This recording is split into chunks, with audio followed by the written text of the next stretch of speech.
नमस्कार. ॲप्टॅट एज्युटेकतर्फे मी डॉक्टर वैभव मस्के आपलं सर्वांचं स्वागत करतो. इतिहास जो आहे, आधुनिक भारताचा इतिहास, ज्याला अत्यंत अनन्यसाधारण असं महत्त्व आहे. UPSCच्या परीक्षा असो, MPSCच्या परीक्षा असो किंवा स्टाफ सिलेक्शनच्या असो, LICच्या असो, रेल्वेच्या असो किंवा आणखी कोणत्याही नोकरीविषयक ज्या परीक्षा असो, त्यामध्ये याला अत्यंत महत्त्व आहे. तर त्यातला मॉडर्न हिस्ट्री अर्थात आधुनिक भारताचा इतिहास यातला व्हिडिओ 3 आज आपण बनवत आहोत. आजच्या या व्हिडिओमध्ये 1757ची जी प्लासीची लढाई आहे, ती या देशाचं भवितव्य बदलवणारी होती, त्याबाबत आपण चर्चा करू. आणि प्लासीच्या लढाईमध्ये इंग्रजांना नेमका विजय कसा मिळाला, या लढाईचे दूरगामी परिणाम संपूर्ण भारतावर कसे झाले, या लढाईनंतर ईस्ट इंडिया कंपनी कशी प्रबळ झाली, या लढाईनंतर ईस्ट इंडिया कंपनीने भारतात त्यांचे जे शत्रू होते, मग ते फ्रेंच सैनिक असो किंवा भारतातले शीख असो, मराठा असो, भारतातले हैदराबादचं निजाम असो किंवा कर्नाटकमधले त्यानंतर तयार झालेला हैदर अली, त्याचा मुलगा टिपू सुलतान, हे सर्व असो, यांना कशा पद्धतीने हळूहळू नेस्तनाबूत केलं आणि त्या नेस्तनाबूत करण्यामध्ये या लढाईतून इंग्रजांना जो फायदा झाला, त्याचा कसा प्रभाव होता, याचं देखील विवेचन आजच्या या लेक्चरमध्ये आपण करू. 1757ची जी लढाई आहे, तर त्याच्याबद्दल एक इंग्रज इतिहासकार आहे मॅलेसन नावाचा. या मॅलेसनने, एक इंग्रज इतिहासकार मॅलेसन असा म्हणतो की भारताच्या आधुनिक इतिहासावर ज्या सर्वात जास्त घटनांचा परिणाम झाला असेल, तर त्यामध्ये सर्वात महत्त्वाची घटना आहे ते म्हणजे 1757ची प्लासीची लढाई, असं मॅलेसन म्हणतो. की GB मॅलेसन हा जो ग्रेट इतिहासकार आहे, त्याने जे वर्णन केलं की भारतामध्ये जो सगळ्यात मोठा प्रभाव पडला तो या लढाईचा पडला, ते अत्यंत समर्पक असं वर्णन आहे. त्यानंतर याच लढाईबाबत एक सरदार पन्नीकर नावाचे इतिहासकार आहे, त्यानंतर एक सरदेसाई नावाचे इतिहासकार आहे, यांनी काय म्हटलं हे देखील आजच्या या लेक्चरमध्ये मी आपल्याला सांगतो. सरदेसाई, पन्नीकर, मॅलेसन यांची मत आपण पाहू. 1757ची लढाई सांगण्याच्या अगोदर याच्यात 2-3 मी मुद्दे लिहिलेले आहे, त्याची माहिती आपल्याला देतो. आपल्या देशामध्ये मोगलांचं राज्य होतं. मोगलांचं राज्य हे इसवी सन 1526ला या देशात सुरू झालं आणि 1857ला संपलं. परंतु त्याच्या अगोदर 1526 पासून तर सन 1707 पर्यंत जी मोगलशाही आहे ती बळकट आहे, पॉवरफुल आहे, आणि त्याच्यानंतर ती कमजोर झाली. यावर्षी औरंगजेबाचं निधन झालं आणि त्याच्यानंतर त्याच्या मुलांना, त्याच्या वारसदारांना या देशाची सत्ता सांभाळणं, दिल्लीची पॉवर राखणं हे कठीण गेलं. आणि मग त्याचे जे वारस आहे, 1712 नंतर औरंगजेबाचा एक मुलगा होता, सन 1707ला तो गादीवर बसला, ज्याने मुअज्जम नावाचा किताब घेतला, ज्याचं नावच मुअज्जम आहे, पण शाह आलम हा किताब घेतला आणि मुअज्जम शाह आलम म्हणून त्याने पुढं 5 वर्ष राज्य केली. त्याच्या निधनापर्यंत ठीकठाक होतं, पण त्याच्या निधनानंतर मोगलांचे जे दूरचे सुभेदार होते ते स्वतंत्र होऊ लागले. आणि असाच एक सुभेदार बंगाल प्रांतामध्ये सन 1735मध्ये अलीवर्दी खान हा स्वतंत्र झाला. 1735ला अलीवर्दी खानने स्वतःचं स्वातंत्र्य जाहीर केलं आणि कलकत्ता ही त्याची कॅपिटल होती. त्या काळात बंगाल हा पहिला प्रांत होता की जो मोगली तडाख्यातून स्वतंत्र झाला. या अलीवर्दी खानने स्वतःच्या नावाचे नाणे पाडले, स्वतःच्या नावाचा खुतबा वाचला, स्वतःला बंगालचा नवाब डिक्लेअर केलं. आणि याच्या काळामध्ये जे इंग्रज ईस्ट इंडिया कंपनीचे लोक, ज्यांना बंगाल, बिहार आणि ओरिसा या 3 प्रांताची व्यापाराची परवानगी जहांगीरच्या काळात आपण जी मागं ऐकली, ती जी मिळाली होती बंगाल, बिहार आणि ओरिसाची, तर या 3 प्रांताच्या मध्ये जो व्यापार चालायचा त्याचा गैरवापर, त्या लायसन्सचे गैरवापर ईस्ट इंडिया कंपनीचे लोक करत होते. एवढंच नाही, तर या ईस्ट इंडिया कंपनीवर जेव्हा व्यापाराची परवानगी यांना मिळाली, तेव्हा अशी बंधनं होती की हे किल्ला बांधणार नाही, तेव्हा अशी बंधनं होती की हे सोल्जर्स ठेवणार नाही, यांच्या मालाचं जर रक्षण करायचं असेल तर ते मोगल करतील. आणि जर काही नुकसान झालं ते मोगल भरून देतील, पण यांना किल्ला बांधता येणार नाही, यांना सैन्य ठेवता येणार नाही. हे सगळं व्यापाराची परवानगी देण्यात जेव्हा आली जहांगीरच्या काळात तेव्हा ठरलं होतं. पण जेव्हा मोगलांची सत्ता कमजोर झाली तर यांनी या परवानग्या, ज्या व्यापाराच्या परवाने होते, जे लायसन्स होते, त्याचे गैरवापर तर केलेच, पण सैनिक पण ठेवले. ईस्ट इंडिया कंपनीने सैनिक पण ठेवले आणि किल्ले पण बांधले. असाच एक किल्ला विल्यम फोर्ट हा कलकत्त्याला बांधण्यात आला.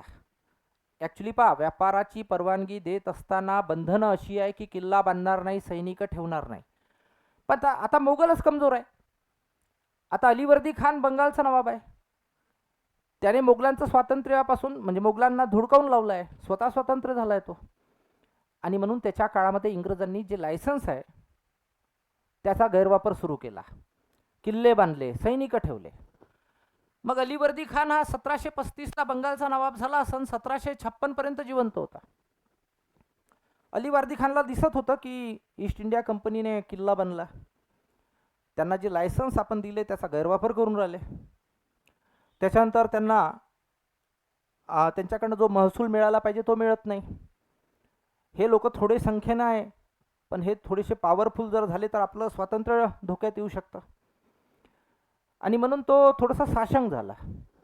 सन 1756ला अलीवर्दी खान मरण पावला आणि अलीवर्दी खानचा जो नातू होता सिराजुद्दौला हा बंगालचा नवाब झाला.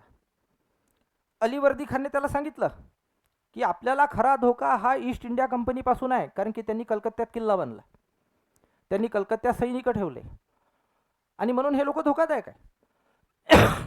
मग अलीवर्दी खानच्या निधनानंतर सिराजुद्दौलाने पहिलं काम काय केलं तर ते विल्यम फोर्ट हा किल्ला त्याने तोडून टाकला. तिथचे जे सैनिक होते त्यांना हाकलून लावलं. हे पहिलं काम केलं.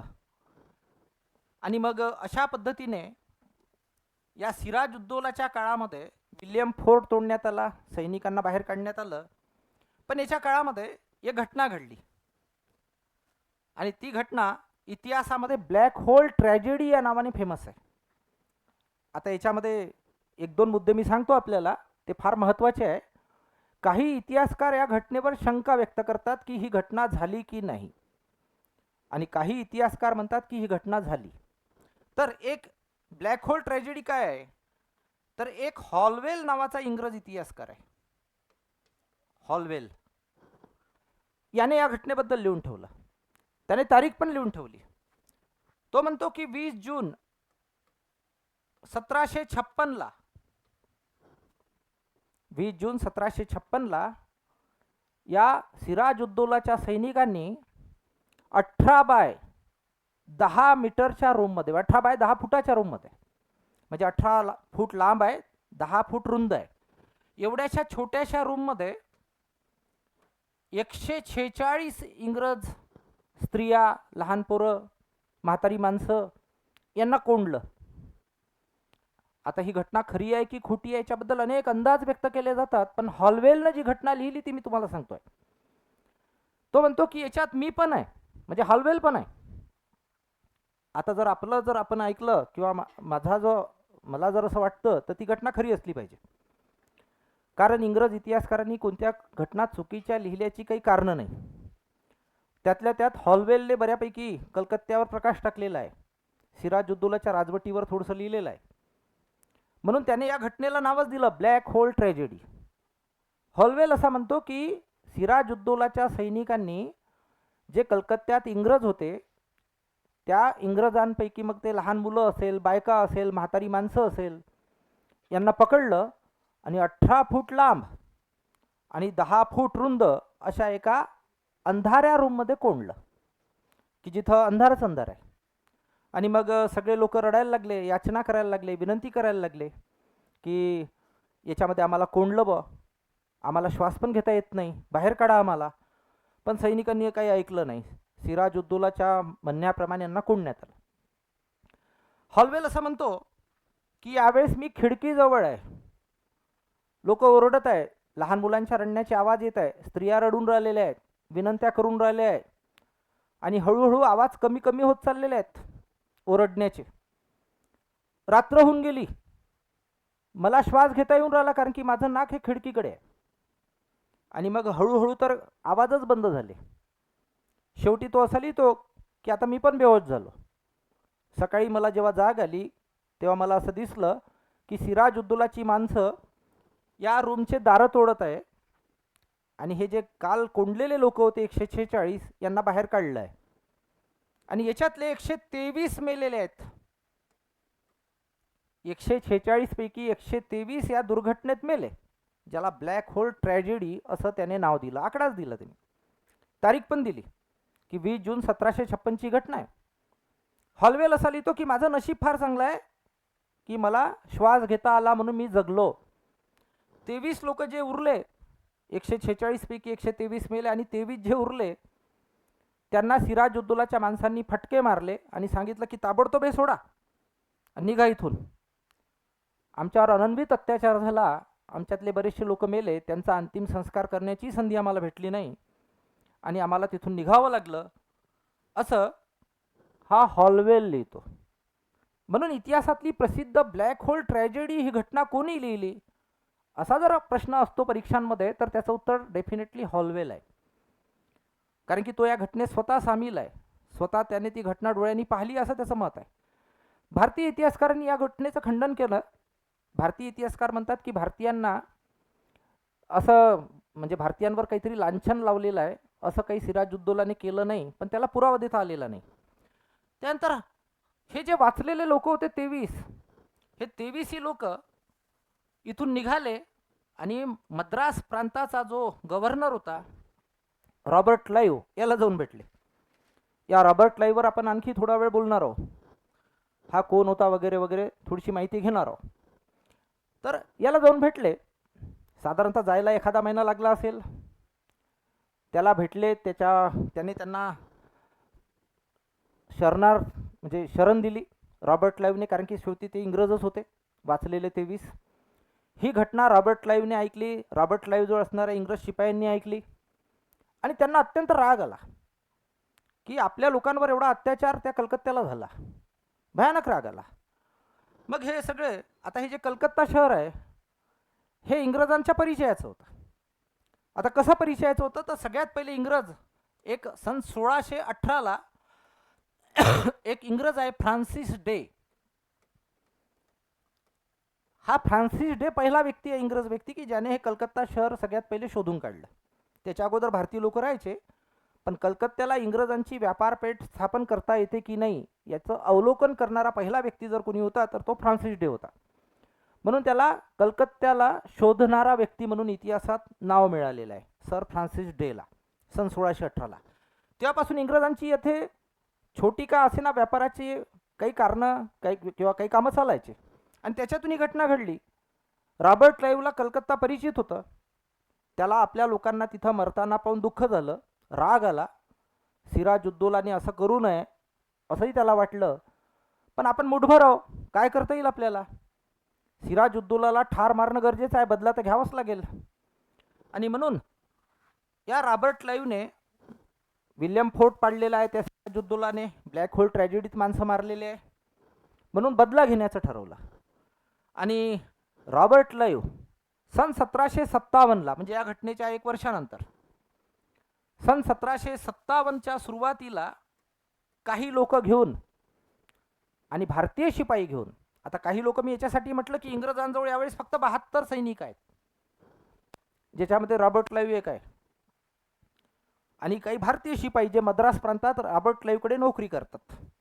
या सर्वांना घेतलं त्याने आणि आपल्या लोकांवर झालेल्या अत्याचाराचा बदला म्हणा, ब्लॅक होल ट्रॅजेडीचा बदला किंवा विल्यम फोर्ट पाडून लोकांना तिथून हाकलणं म्हणा, तर हा जो रॉबर्ट क्लाइव्ह आहे हा सध्याच्या कलकत्त्याकडे निघाला.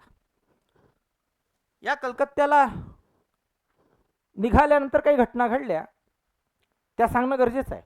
या कलकत्त्याला त्यावेळेस अमीचंद, ज्याला अमीरचंद म्हणून पण इतिहासाने ओळखलेला आहे, त्यानंतर एक जगत सेठ नावाचा व्यापारी आहे, एक राय दुर्लभ नावाचा व्यापारी आहे. तर हे सगळे लोक जे व्यापारी आहे, श्रीमंत आहेत, धनवान आहेत, यांनी त्या रॉबर्ट क्लाइव्हला मदत केली. एक म्हण आहे हिंदीमध्ये, घर का भेदी लंका ढाय. तर इथेही असंच झालं. आतमधल्या लोकांनी रॉबर्ट क्लाईव्हला मदत केली आणि रॉबर्ट क्लाईव्हला ही मदत करताना त्याने बंगाल कसा जिंकावा याच्या काही त्याने सूचनाही केल्या या रॉबर्ट क्लाईव्हला. यावेळेस या सिराज उद्दौलाचा एक सेनापती आहे ज्याचं नाव आहे मीर जाफर. आता मीर जाफरने पाहिलं होतं की सिराज उद्दौलाचा जो आजोबा आहे अलीवर्दी खान त्याने कसं मोगलांपासून स्वतंत्र मिळवलं. त्या काळात जे भारतातले राजे होते त्यांच्या मंत्रिमंडळातले लोक प्रामाणिकच असतील याची काही खात्री नसायची. याच्यानंतर मी कसा राजा झालो पाहिजे, याच्यानंतर मी कसा नवाब झालो पाहिजे, याच्यानंतर मी कसा वजीर झालो पाहिजे, असे अनेक प्रयत्न आपल्याला या देशात दिसतात आणि ते वेगवेगळ्या राजवटींमध्ये दिसतात. म्हणून हे नवीन नवल नाही आहे.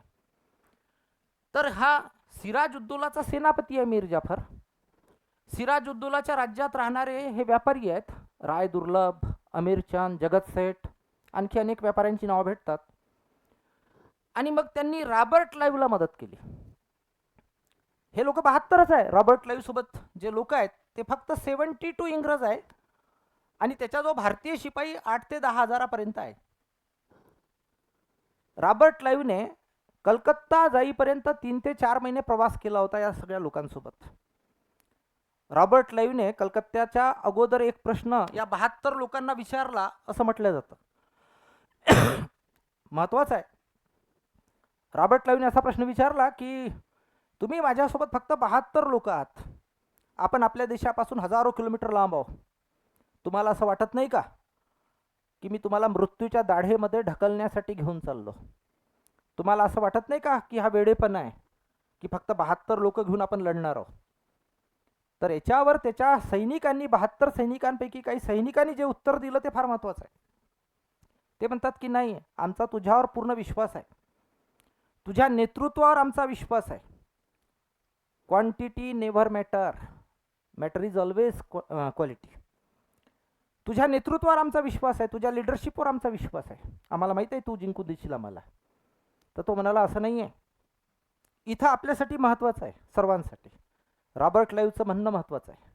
रॉबर्ट क्लाईव्ह म्हणतो की इथं आपण संख्येनं कमी आहोत पण आपण जिंकणार आहोत. कारण इथं येईपर्यंत त्या मद्रासपासून तर कलकत्त्याला येईपर्यंत हजारो गावं आपल्याला लागली. शेकडो किलोमीटरचा प्रवास करून आपण इथपर्यंत आलो. पण इथच्या लोकांनी साधा खडाही उचलून आपल्याला मारला नाही की बाहेरचे लोक आहे यांना जाऊ नाही द्यायचं बा. यांनी जर साधा एक खडाही उचलला असताना आपल्याला फेकून मारला असता तरी आपण इथं पोहोचलो नसतो. ज्या देशाला स्वतःचा इतिहास माहीत नाही, ज्या देशाला स्वतःचा भूगोल माहीत नाही, तो देश गुलामगिरीच्या गर्तेतच लुटल्या जाणार आहे. आणि म्हणून मला माझ्यावर विश्वास आहे. याच रॉबर्ट क्लाईव्हला हेवन बॉर्न जनरल म्हणतात. हे नंतर मी सांगतोच थोड्या वेळाने. मग या 72 सैनिक जे इंग्रज आहे, 10-1 हजार सैनिक जे भारताचे आहे, मग याने इथचे कच्चे दुवे ओळखले बंगालमधले. त्याच्या लक्षात आलं की या मीर जाफरला सिराज उद्दौला नंतर नवाब बनायचं आहे. त्याच्या लक्षात आलं की या व्यापाऱ्यांना याच्यापासून काहीतरी दुःख नाही, या व्यापाऱ्यांना काही फायदा पोचत नाही याच्यापासून, म्हणून यांना सत्ता बदलवायची आहे.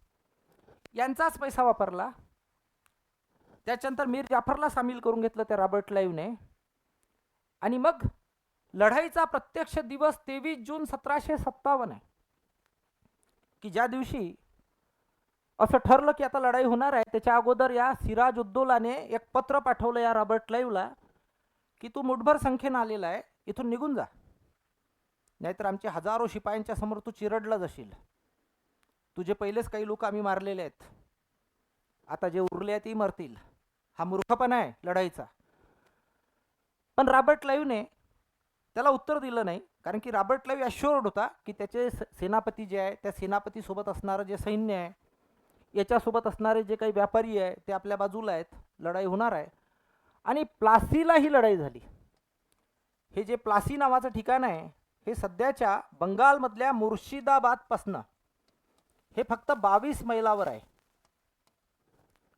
22 मैलांच्या अंतरावर आहे हे ठिकाण. पलाशची झाडं खूप होती म्हणून याला प्लासी असं म्हटलं गेलं इतिहासामध्ये. ही लढाई सुरू झाली. सिराज उद्दौला सोबत हजारो सैनिक आहे पण बेईमान आहेत, कारण की सिराज उद्दौलाचा सेनापती बेईमान आहे मीर जाफर. तो लढाईची वाट पाहून राहिला केव्हा होते म्हणून. लढाईला जेव्हा प्रत्यक्षात तोंड फुटलं, तोफा आणि बंदुका चालायला लागल्या, तेव्हा सिराजुद्दौलाच्या लक्षात आलं की आपला सेनापती लढतच नाही, आपले सैनिक लढतच नाही आहे. त्याच्यासोबत 100-150 त्याचे अंगरक्षक होते. या सगळ्या 100-150 अंगरक्षकांनी याच्या भोवती कठडं केलं आणि त्याला म्हणायला लागले की इथून लवकरात लवकर पळालो पाहिजे आपण, आपल्या सैनिकांनी बेईमानी केली आहे. आणि मग याचे डोळे उघडले खाडकन. पळायच्या प्रयत्नात असताना 23 जून 1757ला ही लढाई सकाळी 8:30ला सुरू झाली, इंग्रजी कागदपत्रांवर जर आपण विश्वास ठेवला तर. आणि पळता पळता याला ठार मारल्या गेलं. ती वेळ जी आहे ती सकाळी 10:30-11ची आहे. म्हणजे याच्यावरून आपण एक निष्कर्ष काढू शकतो की फक्त 2 तासात ही लढाई संपली. प्लासीची जी लढाई आहे, जी इतिहासावर भयंकर मोठा परिणाम करणार होती, भयंकर मोठा प्रभाव टाकणार होती, ती अवघ्या 2 तासात आपली संपलेली आहे. या लढाई बाबतीत मगाशी सांगितल्याप्रमाणे आता ते वर्णन करतो. एक पन्नीकर नावाचे इतिहासकार आहे. हे पन्नीकर असं म्हणतात की प्लासीची लढाई म्हणजे एक सौदा होता, ज्या सौद्यामध्ये या श्रीमंत व्यापाऱ्यांनी, त्यानंतर मीर जाफर सारख्या सेनापतीने बंगालच्या नवाबाला विकलं, इंग्रजांना विकून टाकलं.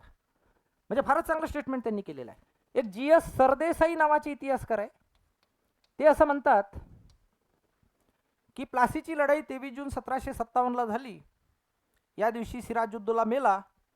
या दिवशी भारताचा मध्ययुगीन इतिहास संपला आणि आधुनिक भारताचा इतिहास सुरू झाला. फारच चांगलं म्हटलंय त्यांनी की आधुनिक भारताचा इतिहास जर सुरू झाला असेल तर तो 1757च्या 23 जूनला, असं सरदेसाई म्हणतात. आणि मगाशी जे मॅलेसनचं मत मी सांगितलं आपल्याला, JB मॅलेसन नावाचे एक इंग्रज इतिहासकार आहेत, त्यांनी असं म्हटलेलं आहे की भारताच्या इतिहासावर फार मोठा प्रभाव करणारी ही घटना होती की ज्यामुळे संपूर्ण भारत भविष्यात बदलला. एवढ्या मोठ्या लोकसंख्येचा देश, एवढा मोठा सुपीक असा बंगाल प्रांत, एवढं मोठं प्रचंड सैन्य, त्या सैन्याला लाभलेला प्रचंड उत्कृष्ट इतिहास, मात्र फक्त बेईमानीच्यामुळे सिराजुद्दौला ठारही झाला, सिराजुद्दौला लढाई पण हरला आणि इंग्रजांचं राज्य या ठिकाणी आता प्लासीला या युद्धानंतर बंगालवर येऊ झालं, निश्चित झालं. पण ते आलं का, तर त्याचं उत्तर नाही. या प्लासीच्या लढाईत हा जो आहे सिराजुद्दौला ठार झाल्यानंतर या मीर जाफरला बंगालचा नवाब करण्यात आलं 1757ला.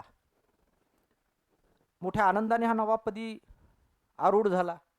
आणि मग या रॉबर्ट क्लाईव्हने त्याला डिमांड केल्या की आमच्यामुळे तू बंगालचा नवाब झाला आहे, आता आम्हाला एवढी खंडणी दे, आम्हाला एवढा पैसा दे, आमच्या सैनिकांचा पगार दे, या रेअर वस्तू दे. आणि ज्या ज्या डिमांड त्याच्या वाढत गेल्या की हा जो मीर जाफर आहे तो त्याची पूर्तता करू शकत नव्हता. मीर जाफरने याची पूर्तता केली नाही 1.5 वर्षानंतर, 2 वर्षानंतर. म्हणून याला 1759ला एवढ्या डिमांड वाढल्या रॉबर्ट क्लाईव्हच्या, इंग्रजांच्या, ईस्ट इंडिया कंपनीच्या, की हा रडायचा दरबारात मीर जाफर की बा मी किती चूक केली, मी कोणत्या लोकांच्या हाती कारभार दिला, मी दिसायलाच फक्त नवाब आहे, निर्णय तर हेच घेतात. रडायचा अक्षरशः, पण आता उपयोग नव्हता. मग जेव्हा याने नकारच दिला, आता बा तुमच्या मागण्या मी पूर्णच करू शकत नाही, म्हणून या मीर जाफरला काढलं इंग्रजांनी 1759ला. आणि या मीर जाफरचा काढल्यानंतर या मीर जाफरचा जावई होता मीर कासिम, याला बंगालचा नवाब केला. मीर कासिम हा मीर जाफरचा जावई आहे म्हणून तो बेईमान आहे असं नाही, हा फार प्रामाणिक व्यक्ती होता. या मीर कासिमने पहिलं काम केलं की इंग्रजांची अडचण ओळखली, इंग्रजांचे धोके ओळखले. आणि या मीर कासिमने त्या काळात अवधचा एक नवाब होता ज्याचं नाव होतं शुजा. त्या काळामध्ये एक मोगल बादशाह होता, त्याचा म्हणजे त्या मोगल बादशाहला, त्यानंतर अवधच्या शुजाला आपल्या बाजूला वळवलं, स्वतःच्या बाजूला. या मोगल बादशाहचं नाव शाह आलम होतं. आता हाही एक स्वतंत्र इतिहास आहे की हा कमजोर होता आणि तो शुजाच्या सहाऱ्याने राहत होता अवधला. आता तुम्ही म्हणाल की कमजोर कसा होता, भारताचा सम्राट जर मोगल सम्राट आहे तर पानिपतच्या लढाईत मराठे हारले होते 1761ला, तर मराठी यालाच मदत करायला गेले होते मोगलांना. मराठ्यांच्या विरोधात शुजा उभा झाला होता. शुजाने अब्दालीला मदत केली होती. 23 जून 1761ची पानिपतची लढाई हा एक स्वतंत्र विषय आहे, एखाद्या लेक्चरमध्ये आपण पाहू. या लढाईत शुजाने अब्दालीला मदत केली होती. त्याचा पश्चाताप त्याला झाला होता. अब्दाली निघून गेल्यानंतर त्याला लक्षात आलं की आपण विनाकारण यांना मदत केली, या अब्दालीला, मराठ्यांना नाही केली. आणि म्हणून या शुजाने 1761ला मीर कासिमला साथ देण्याचं ठरवलं इंग्रजांच्या विरोधात. मग या मीर कासिमने, या तिघांनी, मीर कासिम आहे, शुजा आहे आणि शाह आलम आहे, या 3 लोकांनी इंग्रजांच्या विरोधात लढाई करण्याचं ठरवलं. आता मीर कासिमने एकदम लढाई नाही केली. मीर कासिमने काही कामं केली. आतापर्यंत या बंगालची राजधानी मुर्शिदाबाद हे ठिकाण होतं. कलकत्त्याचं महत्त्व कमी झालं होतं. याने, मीर कासिमने पहिलं काम केलं की राजधानी मुर्शिदाबादच्या ऐवजी मुंगेरला नेली, कॅन्सल केली राजधानी. आता आपल्याला प्रश्न पडेल की त्याने राजधानी कॅन्सल करून काय साध्य केलं, तर याचं फार मोठं उत्तर आहे. हे मुर्शिदाबाद त्या काळात कट कारस्थानाचं केंद्र झालं होतं. इथे इंग्रज राहत होते. रॉबर्ट क्लाईव्हचे काही हस्तक राहत होते आणि खड्यानखडा त्यांची माहिती, राजाची माहिती इंग्रजांपर्यंत पोहोचत होती. म्हणून ही राजधानी कॅन्सल करून त्याने मुंगेरला नेली. मुंगेरला राजधानी नेण्यासोबतच त्याने दारूगोळ्याचे कारखाने तयार केले, म्हणजे आर्म्सचे, की इंग्रजांच्या विरोधात उद्या आपल्याला लढायचंच आहे. यांची भेट घेतली, अवधच्या शुजाची आणि शाह आलमची. त्यांना समजावून सांगितलं की हे परकीय लोक कसे धोकादायक आहे आणि यांच्या विरोधात आपण लढलोच पाहिजे. आणि मग याच्यातून इंग्रज पण सावध झाले आणि या इंग्रजांची आणि या 3 लोकांची लढाई म्हणजे ईस्ट इंडिया कंपनीसोबत झाली. या लढाईमध्ये हे आता तिघही सोबत आहेत, समोरासमोरची लढाई आहे, क्वांटिटी जास्त आहे यांची, पण यांच्याजवळ आत्मविश्वास जास्त आहे, लढायांचे अनुभव जास्त आहे. त्याच्यानंतर राज्य करायसाठीच हे लोक आलेले आहे. म्हणून 22 ऑक्टोबर 1764 या दिवशी झालेल्या या लढाईत, समोरासमोरच्या लढाईत पहिल्यांदा भारतीय सैन्याचा पूर्णपणे पराभव झाला, पूर्णपणे. त्यानंतर मीर कासिम लढाईतून निघून गेला. हा लढाईतून निघून गेल्यानंतर कधीच आयुष्यभर स्वस्थ नाही बसला. आयुष्यभर याने प्रयत्न केले की एक दिवस तरी आपण इंग्रजांना बाहेर काढलं पाहिजे. त्याच्यासाठी गावागावात तो फिरला, मुलांचं संघटन केलं, दारूगोळ्यांचे कारखाने काढण्याचे प्रयत्न केले इंग्रजांपासून लपून. आणि याच अवस्थेमध्ये हा जो मीर कासिम आहे तो सन 1777ला मरणही पावला. त्याला त्याचे प्रयत्न यशस्वी नाही करता आले. आता जो अवधचा शुजा होता त्याने लढाईत पराभव मान्य केला. त्याच्यानंतर मोगल सम्राट शाह आलम जो कमजोर आहे पण तरी भारतावर सत्ता मोगलांची आहे असं समजलं जात होतं, तर या शाह आलमने बंगाल, बिहार आणि ओरिसा हे जे प्रांत आहेत, या 3ही प्रांतातील जी व्यापाराची परवानगी इंग्रजांना मिळाली होती तर ती कायम केली. आणि एवढंही कबूल केलं या शुजाने की यापुढे बंगाल, बिहार आणि ओरिसाचा पूर्ण व्यापार परवाने तुम्ही जे वापराल ते तसेच राहतील, यापुढे त्याच्यावर तुमचेच अधिकार राहतील. याच्या अगोदर व्यापारी परवान्याचे गैरवापर करता येत नव्हते, पण आता सरळ सांगण्यात आलं की इथं तुमचाच अधिकार राहील. आणि अशा पद्धतीने या लढाईनंतर खऱ्या अर्थाने बंगाल हा गुलामगिरीत गेला असं म्हणायला हरकत नाही. त्यानंतर या बंगालमध्ये दुहेरी शासन व्यवस्थेची निर्मिती झाली. अवघ्या काही क्षणात मी ते सांगतो की ही दुहेरी शासन व्यवस्था काय होती. सन 1765ला नज्म उद्दौला नावाचा बंगाल नवाब इंग्रजांनी गादीवर बसवला बख्तारची लढाई संपल्यानंतर. या नज्म उद्दौलाने कंपनीला दिवाणी अधिकार दिले आणि निजामतचे पण अधिकार दिले. आता हे काय शब्द आहे, दिवाणी वगैरे, फौजदारी वगैरे, या 2 प्रकारामध्ये असं आहे की रेव्हेन्यू जे आहे, महसूल, त्याचे अधिकार ईस्ट इंडिया कंपनीला मिळाले. निजामत जे आहे, संरक्षण, सैन्य ठेवणे, याचे अधिकार कंपनीला मिळाले. परंतु आता जर कंपनीने राज्य केलं असतं आपल्या इथे आणि सरळ सरळ रॉबर्ट क्लाईव्ह किंवा एखादा रिप्रेझेंटेटिव्ह त्याचा गादीवर बसला असता बंगालचा, तर ते शक्य नव्हतं, कारण की भारतातले लोक चिडले असते. म्हणून कंपनीने काय केलं की 2 अधिकारी नेमले. एक बंगालमध्ये नेमला आणि एक बिहारमध्ये नेमला. आणि हे लोक दिवाणी आणि महसुलाची व्यवस्था पाहू लागले, जे भारतीय व्यक्ती होते. एक रजा खान म्हणून होता आणि एक राजा सीताब राय म्हणून होता.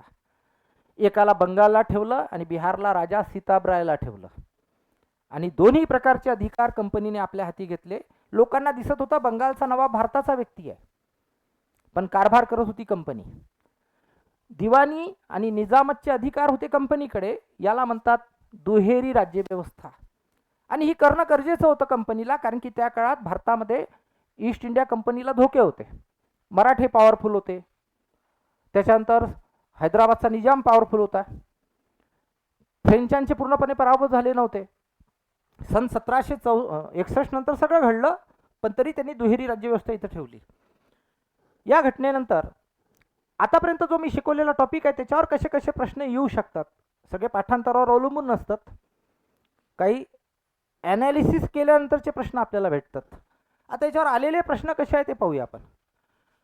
खालीलपैकी कोणते प्रांत मोगल वर्चस्वाखालून सर्वप्रथम स्वतंत्र झाला? खालीलपैकी कोणता प्रांत हा मोगली अंमलाखालून सगळ्यात पहिले स्वतंत्र झाला? तर तो आहे बंगाल. मगाशी आपण पाहिलं की 1735ला अलीवर्दी खानने बंगालचं स्वातंत्र्य जाहीर केलं. मोगलांची सत्ता ही फार दीर्घकाळ राहिलेली आहे. औरंगजेबाच्या निधनानंतर ती कमजोर झाली आणि त्याचे फायदे बंगालच्या नवाबांनी सगळ्यात पहिले उचलले. त्यानंतर एखादा प्रश्न कसा येतो, प्रसिद्ध घटना ब्लॅक होल ट्रॅजेडी कोणत्या ठिकाणी घडली? आताच आपण पाहिलं की 20 जून ला ती कलकत्त्याला घडली आणि इंग्रज इतिहासकार हॉलवेल याने या घटनेबद्दल इतंभूत लिहून ठेवलं असं देखील आपण ऐकलं. त्यानंतर बघा, हेवन बॉर्न जनरल असा उल्लेख कोणाचा केला जातो? Warren Hastings, Lord Clive, Lord Cornwallis and James Hicky. याचंही उत्तर आपण पाहिलं, लॉर्ड क्लाइव्ह. याला हेवन बॉर्न जनरल याच्यासाठी म्हणतात, एखाद्या मिनिटात मी आपल्याला सांगतो. लॉर्ड क्लाइव्ह जो होता तो लहानपणी फार खोडकर होता, जास्त शिकलेला नव्हता. त्याचे आईवडील चिंतेत होते की याचं कसं होईल. त्या काळात भारताचा शोध लागला होता, पूर्वेकडच्या अनेक देशांचे शोध लागले होते. इंग्रज लोक इकडे येण्यासाठी त्या काळात इच्छुक नसायचे, दूर जाण्यासाठी नोकरीच्या निमित्ताने, आणि म्हणून सहजच सैन्यामध्ये नोकऱ्या भेटायच्या. रॉबर्ट क्लाइव्हला त्याच्या आईवडिलांनी अशी सहजच सैन्यामध्ये नोकरी लावून दिली आणि तो एक सामान्य शिपाई म्हणून भारतात आला. हा रॉबर्ट क्लाइव्ह, ज्याला लॉर्ड क्लाइव्ह म्हटलंय. त्याने स्वतःच्या टॅलेंटनी आपल्या सोल्जरचे प्राण वाचवले आणि त्याच्या त्या टॅलेंटमुळे एक दिवस तो मद्रासचा गव्हर्नर बनला. मद्रासचा गव्हर्नर झाल्यानंतर जेव्हा त्याला कळलं की ब्लॅक होल ट्रॅजेडी झाली, तेव्हा त्याने सैन्य घेतलं आणि निवडक सैनिकांनिशी बंगाल जिंकला. त्याने तिथं दुहेरी राज्यव्यवस्था निर्माण केली. बंगाल जिंकून त्याने बंगाल ताब्यात नाही घेतला, कारण की त्याला माहीत होतं की ईस्ट इंडिया कंपनीचे जे तिथचे रिप्रेझेंटेटिव्ह आहे ते याला नकार देतील. त्याला माहीत होतं की ब्रिटिश पार्लमेंटच याला विरोध करेल. त्याला माहीत होतं की भारतातले फ्रेंच, भारतातले मराठे, भारतातल्या इतर सत्ता या आपल्याला विरोध करतील. त्याला हे माहीत होतं की कंपनीजवळ कर्मचाऱ्यांची कमतरता आहे. त्याला हे माहीत होतं की जर आपण कारभारी हाती घेतला तर इच्छा भाषा आपल्याला बोलता येत नाही आणि अडचण जाईल. म्हणून कारभार यांचाच दिसू द्या, पण निर्णय आपण घेऊ इनडायरेक्टली. म्हणून हा खरंच हेवन बॉर्न जनरल या यथार्थ उपाधीने गौरविला गेला. याने प्रचंड संपत्ती मिळवली रॉबर्ट क्लाइव्हने, कारण की एक्सप्लॉयटेशन केलं त्याने बंगालचं. एवढी संपत्ती याच्याजवळ झाली की इंग्लंडच्या राणीपेक्षाही जास्त संपत्ती याच्याजवळ होती त्या काळामध्ये. मग हा जेव्हा ब्रिटनमध्ये परत गेला तर हाऊस ऑफ लॉर्ड्सवर निवडून गेला, वरिष्ठांचं सभागृह इंग्लंडमधलं. या ठिकाणी बाकीचे लोक याचा राग करायचे रॉबर्ट क्लाइव्हचा. एक सांगण्यासारखं आहे की एखाद्या लालची माणसाचा शेवट कसा होतो. हा फारच लालची होता. एखादा शोषण करणाऱ्या माणसाचा शेवट कसा होतो, याचाही शेवट कसा झाला. इतिहासात जर तुम्ही पाहिलं तर महम्मद गझनवी, तुम्ही इतिहासात पाहिलं तर अलाउद्दीन खिल्जी यांचे शेवट पण अत्यंत वाईट झालेले आहेत, कारण की यांनी शोषण केलं होतं. महम्मद गझनवीने तर सगळी संपत्ती दोन्ही बाजूला लावून टाकली होती, मधात कॉट टाकला. उलेमा, काजी, मौलवी यांना बोलवलं की मला हे सगळं सोडून जावं लागेल का? त्यांनी सांगितलं हो, मरण कोणालाच चुकत नाही. मग तो रडायला लागला आणि म्हणायला लागला की हे सगळं मी तुम्हाला देऊन टाकतो, पण मला पुन्हा तरुण करा. पण असं होत नसते असं त्याला सांगण्यात आलं. आणि शेवटी त्या संपत्तीकडे पाहतच त्याने आपला देह ठेवला, अशी इतिहासात वर्णन आहे. अलाउद्दीन खिल्जीचाही शेवट अत्यंत असाच वाईट झाला की त्याच्यासमोरच त्याच्या मुलांना कैदेत टाकण्यात आलं, त्याच्यासमोरच त्याच्या बायकांना कैदेत टाकण्यात आलं. ज्याने भारत लुटला होता, साऊथ पण लुटलं होतं त्याने. ते अलाउद्दीन खलजीचाही शेवट फार वाईट झालेला आहे इसवी सन 1316 आणि त्याच्या हयातीत त्याला सगळं वाताहत पाहावी लागली. अशा लालची माणसांचा शेवटचं तिथंच थांबत नाही. रॉबर्ट क्लाईव्हचाही शेवट असाच झाला. याच्याशी कोणीच बोलेना, पार्लमेंटचा कोणी मेंबर याच्याशी बोलेना. बोलला तर फक्त एवढंच बोलायचा की तू भारताचं एक्सप्लॉयटेशन केलं आहे, तुझ्याशी आम्हाला बोलायचं नाही. याच्यावर बहिष्कार टाकला होता. याची संपत्ती ब्रिटिश राणीपेक्षा जास्त आहे म्हणून लोक तिरस्कार करू लागले होते. याची बायको पण याचा राग करू लागली होती. आणि म्हणून इसवी सन 1774 एक दिवस याने सकाळी बाथरूममध्ये जाऊन स्वतःवर गोळी झाडून घेतली आणि सुसाईड केला. अशा लालची माणसांचा शेवट कसा होतो याचं एक फार मोठं उदाहरण हे आपल्याला पाहायला मिळतं. तरी याला हेवन बॉर्न जनरल इतिहासात या यथार्थ उपाधीने गौरवल्या गेला आहे. तर सन 1757ची प्लासीची लढाई, त्याचे निर्णायक परिणाम, त्याचा भारतीय इतिहासावर घडलेला भविष्यातला परिणाम प्रभाव, त्याच्यानंतर रॉबर्ट क्लाईव्हची त्याच्यातली महत्त्वाची भूमिका, नवाबांचं राज्य जाणं, त्यानंतर दुहेरी राज्यव्यवस्था येणं आणि भविष्यात दुहेरी राज्यव्यवस्थाही समाप्त करण्यात आली. कारण की आता इंग्रजांना या देशातल्या शक्तींचे धोके उरले नव्हते. आणि सन 72-73ला वॉरेन हेस्टिंगच्या काळात रेग्युलेटिंग ॲक्टकडून दुहेरी राज्यव्यवस्थेची समाप्ती करण्यात आली, जो एक स्वतंत्र टॉपिक आहे, मी घेईलच. तर असो, या ठिकाणी आपण थांबू. थँक्यू. हे कसं बंद करतात?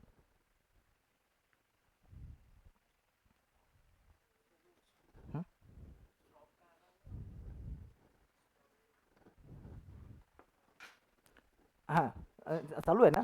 एक मिनिट आणखी एक सांगायचं राहिलं.